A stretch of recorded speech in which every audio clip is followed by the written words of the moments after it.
All right, we're about 3 days out from Yankees opening day, and Brian Cashman and Aaron Boone continue to make moves to finalize the roster. So let's talk Yankees baseball with Ryan Garcia, the Fireside Yankees podcast. My man, what's going on? I'm doing great, man. I'm having a pretty solid day. A little congested, but just hanging in there. All right, well, I want to know how your day went when you saw that viral video of Juan Soto and Aaron Boone kind of chatting it up during batting practice. PTSD all over again from the offseason. Yeah, look, I mean, it isn't fun to know that Juan Soto isn't on my baseball team anymore, but I'll give credit to both Boone and Soto. I thought they made it a pretty funny interaction because Boone immediately mentions like, "Oh, I don't like the color or the colors on your uniform look terrible." And it was just good to see two good and well-respected baseball people handle it like adults. I mean, they're adults. This is a business at the end of the day. Juan Soto got paid. The Yankees recently just paid Aaron Boone. Money makes, I think, a lot of problems go away in that regard. Yeah. I'm glad they could handle it like adults because the comments under that video was just a little childish and a little immature. But at the end of the day, I get it. This is New York. Everybody, I mean, that's just how it is when it comes to fan bases. But all right, let's get into the nitty and gritty of things before, obviously the opening day is Thursday. Monday morning, the Yankees signed free agent pitcher Ryan Yarbrough. Last season, he split time between the Dodgers and the Blue Jays, posting a 3.19 ERA across 98 and two-thirds innings. Another vet in the bullpen. So what do you think of the signing? I think the signing makes a ton of sense for the Yankees because number one, they needed more bullpen depth with a flurry of injuries.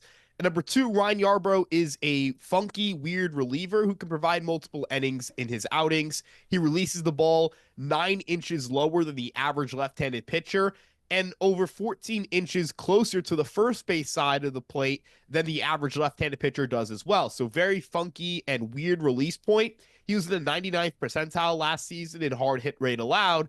And when he went to the Blue Jays, his ERA dropped from 3.74 to 2.01 because he increased his fastball usage while decreasing his cutter usage. This spring training, we've also seen him add a new sweeping slider.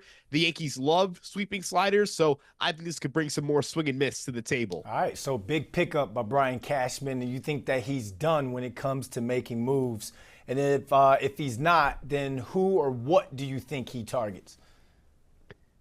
Yeah, I think a right-handed bat is what's next in the docket. I think the Yankees will find one between now and opening day. I know Joel Sherman from the New York Post here recommended that Andy Ibanez could be an option, and I actually love that idea. He has a career 287, 332, 467 slash line against left-handed pitching, and he has a really good glove at both third base and second base. In his career, he has 9 defensive runs at second and 6 defensive runs at third base. He is versatile. He can play some outfield as well. He's the kind of guy who can plug and play against lefties and then have Oswaldo Cabrera play against righties where Cabrera's been a lot better offensively. All right, so if they do bring in one or let's say two more pieces, who then becomes the odd man or the odd men out if they do look elsewhere to fill the final roster spots? Yeah, I mean, I think at this point it's going to be Oswald Peraza.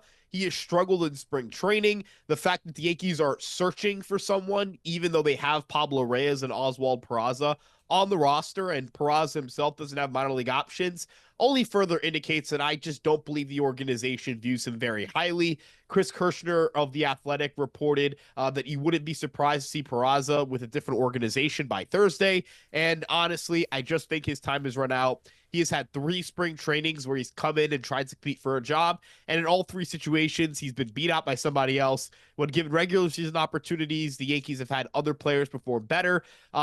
He's just not a guy who I think the Yankees should be relying on in 2025. And for that reason, I think he's the odd man out. All right, Ryan, thanks for hopping on with us, my man.